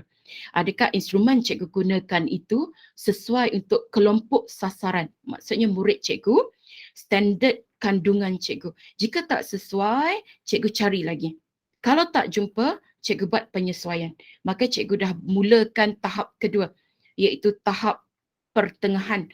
Penyesuaian dari segi isi kandungan, penyesuaian dari olahan bahasa, olahan sosio-ekonomi, olahan yang cikgu perlukan untuk menyesuaikan dengan konteks kumpulan sasaran cikgu. Dan jangan lupa cikgu perlukan semakan. Bila kita buat penyesuaian, kadang-kadang kita short sendiri. Maka kita perlu tunjuk kepada pakar yang lain untuk semakan. Biasanya kalau topik yang berkaitan pencapaian akademik, pencapaian kemahiran, there is a lots of instrument out there. Kita kena cari saja cikgu. Kita sekarang dah ada portal Delima. Bila ada portal Delima, email MOE kita boleh masuk ke banyak sistem di luar negara. Macam saya mencari maklumat jurnal, kebanyakan dia tak unlock. Dia perlu bayar untuk dapatkan jurnal. Bila saya search menggunakan akaun email MOE, sometimes ada bahagian yang terbuka. Kita boleh ambil. So cikgu perlu cari dan cari. Kalau tak jumpa, baru cikgu buat penyesuaian. Penyesuaian pun senang saja cikgu. Yang penting cikgu dapatkan semakan, cikgu rajin nak betulkan. Kadang-kadang bila kita buat, orang komen ini tak betul, kita lemah semangat. Itu yang jadi satu masalah juga. Cikgu perlu betulkan dan betulkan. Okay? Ada soalan lagi? Saya harap ia menjawab Cikgu Khairuddin punya soalan. Okey, Daripada Puan Mazli Fah. Jika berminat untuk mencuba buat kajian tindakan, boleh ke rujuk Cikgu Fatin untuk semakkan bagi tajuk permasalahan kajian tindakan? Untuk semakkan dari segi format penulisan ke cikgu? Boleh cikgu. Saya tak ada masalah. Cuma dari segi kandungan pelajaran, cikgu mungkin boleh memberi semakkan kepada guru TVET lah. Okey, guru mata pelajaran cikgu. Tapi untuk semakkan permasalahan, semakkan penulisan ataupun semakkan analisis data, saya boleh membantu. Ya, memang saya mengalukan cikgu untuk menghantar laporan kajian tindakan cikgu. Saya tahu cikgu ada banyak idea, cikgu dah menjalankan kajian, cuma cikgu tak ada laporan. Bila tak ada laporan, saya tak dapat detect di mana cikgu tak tahu nak tulis. Okey, kalau ada salah di mana-mana, boleh rujuk saya. Tak ada masalah cikgu. Perlukan kebenaran tak untuk penggunaan instrumen? Sebaiknya perlu cikgu. Jika cikgu tahu nama pembuat instrumen itu, cikgu just email. Sekarang instrumen ada email yang diletakkan. Contohnya ResearchGate. ResearchGate adalah scholar journal yang banyak instrumen. Di situ dah ada email. Cikgu just email. Minta kebenaran, bolehkah saya menggunakan instrumen ini? Dan kebanyakannya akan willingness to give to you. Sebab bila cikgu kreditkan hasil instrumen penyelidik tersebut, ia akan menaikkan nama penyelidik tersebut. Okay, memang kami penyelidik suka bila ada penyelidik baru nak gunakan instrumen kami. Okay, sebab ia menaikkan kajian, nilai kajian kami tersebut ke peringkat kebolehgunaan. Kadang-kadang bila kita buat kajian, kita syok sendiri, orang tak nak pakai pun instrumen yang kita bina, inovasi yang kita buat, intervensi yang kita buat. Jadi bila ada yang nak guna, kami sangat mengalu-alukan cikgu. Okay, kalau cikgu tak dapat cari orang yang bina dan cikgu tulis sajalah nama dia, kajian dia pada cikgu punya penulisan. Cikgu Aslina, di mana untuk kita dapatkan koleksi kajian tindakan yang telah dibuat? Cikgu boleh search Google, cikgu. Cikgu tulis saja kajian tindakan dalam teknik dan vocational. Berpuluh cikgu yang keluar. Even Google akan pergi bawa cikgu ke Scholar. Okay, Google Scholar. Di mana keluar semua. Cikgu boleh ambil di situ. Kalau nak lebih dan kita boleh merentas daerah dan negeri, cikgu boleh pergi ke EPRD, Bangunan Kementerian di Putrajaya. Di situ ada satu library. Di situ lengkap cikgu, kajian yang tidak boleh dikeluarkan atau diterbitkan pun ada di sana. Okey, terutama kajian yang melibatkan sejarah, kajian yang melibatkan sosioekonomi, ada kajian yang tidak dibenarkan diterbitkan secara umum. Di sana ada cikgu. So cikgu boleh dapat banyak data dan maklumat daripada library di KPM dan juga library di universiti cikgu. Di universiti UiTM, cikgu boleh masuk free of charge. Cikgu tulis nama saja. Bila boleh bergeraklah ya cikgu.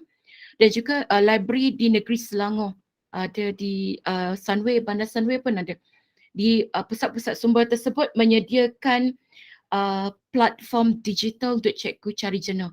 Di mana kalau jurnal berbayar, kalau cikgu search sendiri, cikgu tak dapat buka jurnal tersebut.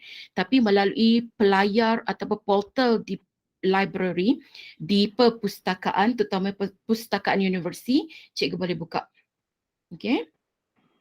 Daripada Cikgu Muhammad Khairuddin, format kajian tindakan selaras atau ikut bidang masing-masing? Okey, format kajian tindakan selaras panduan daripada KPM. Okey, boleh ikut yang saya cadangkan ini. Okey. Ada lagi soalan dari? Saya nak ingatkan cikgu yang berminat menyambung pengajian, duka cita dimaklumkan di Malaysia, kajian tindakan masih tidak sesuai diterima pakai untuk menjadi kajian cikgu di peringkat lanjutan. Mungkin peringkat sarjana masih boleh diterima, tapi peringkat kedoktoran, kajian tindakan ini sukar diterima oleh pemikir universiti. Okay, kalau cikgu nak, cikgu boleh pergi ke universiti luar, okay, untuk hari ini. Mungkin ada perubahan cikgu. Mungkin sebaik saja saya bercakap ni, esok universiti, Chancellor University dah ubah bahawa kajian tindakan boleh digunakan untuk ijazah lanjutan, iaitu ijazah sarjana dan juga kedoktoran. Setakat hari ini kajian tindakan berlegar dalam kementerian kita saja, KPM sahaja. Okey, baik. Ada soalan lagi?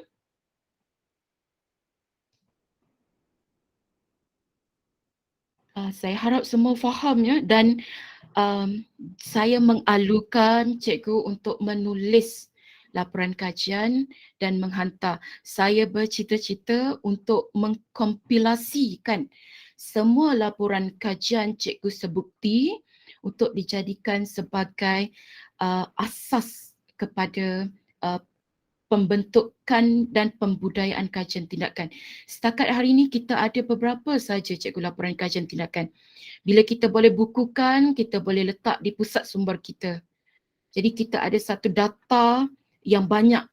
Okay? Itu menunjukkan cikgu sebukti ini sangat berwibawa dalam melaksanakan tugas mengajar dan juga cikgu berkeinginan untuk menambah baik amalan pengajaran cikgu melalui kajian tindakan yang cikgu lakukan.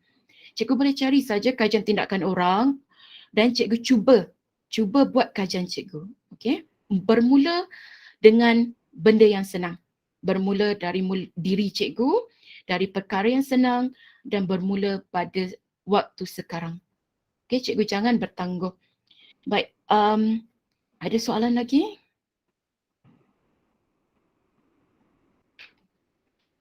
Buat banker group, apa maksud dia cikgu buat banker group? Untuk intermediate dan expert. Untuk intermediate, Encik Anwar PPD ada buat bengkel. Kalau nak minta saya pun boleh. Untuk expertise, cikgu boleh cuba. Okey, boleh cuba dekat, jika cikgu berminat, cikgu mulakan dengan melalui intermediate, pertengahan, cikgu bentangkan kajian tindakan cikgu di peringkat daerah, di peringkat negeri. Dari situ, bahagian EPRD KPM akan tengok. Okay, dia akan mungkin menawarkan cikgu untuk menjalankan kajian di peringkat pakar, expertise di mana cikgu dibiayai. Okay, saya pergi ke overseas, ke luar negara, semua dibiayai oleh EPRD. Alhamdulillah saya diberi peluang dan saya ingatkan peluang itu bukan datang dengan mudah cikgu. Ia perlukan kekuatan, perlukan action cikgu, tindakan cikgu untuk melaksanakannya. Okey. Ada peluang cikgu dan juga kajian tindakan ini cikgu boleh bawa untuk minta guru cemerlang. Okey, guru-guru cemerlang nak apply guru cemerlang, salah satunya adalah adakah cikgu melaksanakan kajian tindakan. Okey, siapa yang bercita-cita untuk menjadi guru cemerlang, mulalah menulis laporan kajian tindakan. Okey, ada soalan lagi cikgu?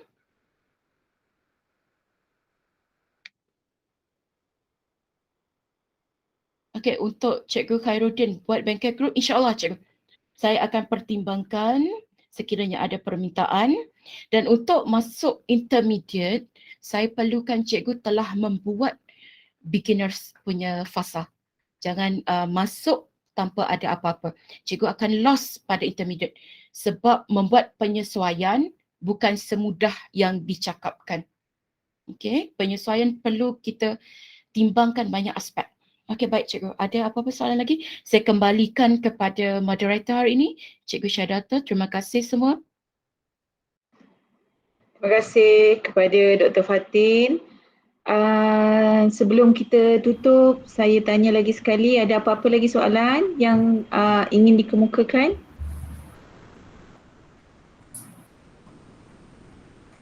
Okey, jika tiada, so saya jemput Tuan Haji Sabri. Ada apa-apa ucapan sebelum kita tutup Tuan? Okay. Bismillahirrahmanirrahim. Terima kasih kepada moderator. Baik. Terima kasih juga kepada Cik Fatin yang banyak beri penerangan dengan jelas. Dah mengambil masa lebih lama, sejam lebih ni saya tengok sampai terkelip mata saya juga Fatin. Okey, tapi tahniah kepada Fatin yang beri penjelasan, dan saya berharap juga pada bukan unit akademik saja macam ni, tahniah kepada unit Kotek bawah Puan Agama yang telah membuka juga minda-minda cikgu yang lain supaya lebih ramai lagi yang buat kajian tindakan ni seperti yang saya saran-saran dulu. Sebolehnya ni bukan sajalah satu unit akademik saja yang buat.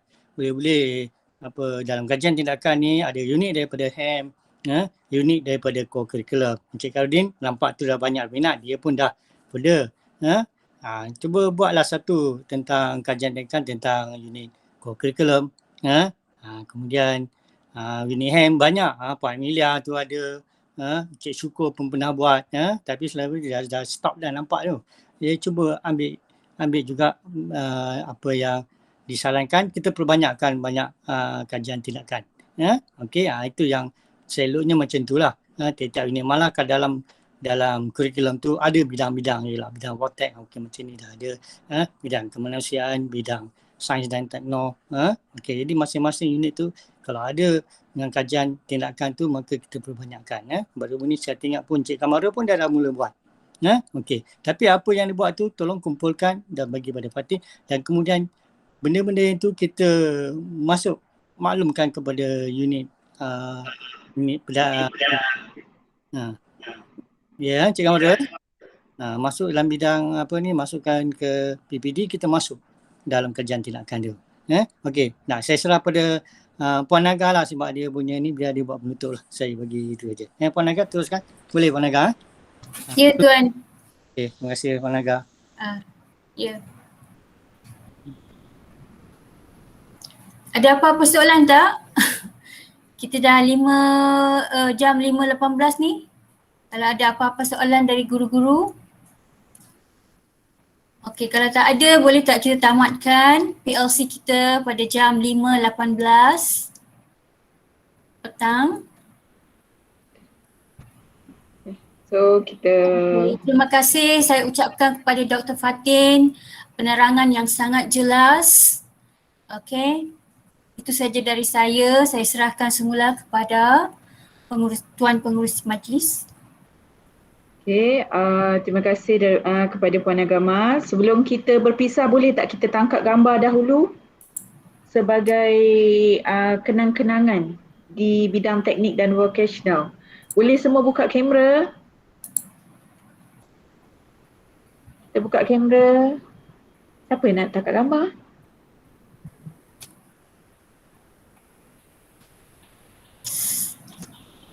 Kamera saya pun dah rosak, dah jadi hitam gambar saya. Tengok dah jadi hitam. Sekejap ya. Yang boleh on lah ya. Cik Farouk boleh tangkap gambar tak Cik Farouk? Saya boleh. Okay, satu, ni ramai yang belum on lagi. 1, 2, 3. Satu, ramai belum on kamera. Tu dia. Nampak Sir Farouk handsome. Okay, 1, 2, 3. Okay, 1, 2, 3. Okay dah, thank you so much. Alright. Okay, Terima kasih. Terima kasih semua. Terima kasih Dr. Fatin. Terima kasih Dr. Fatin. Terima kasih semua. Dr. Fatin. Terima kasih guru-guru TVET. Terima kasih Jawatan Kuasa TVET.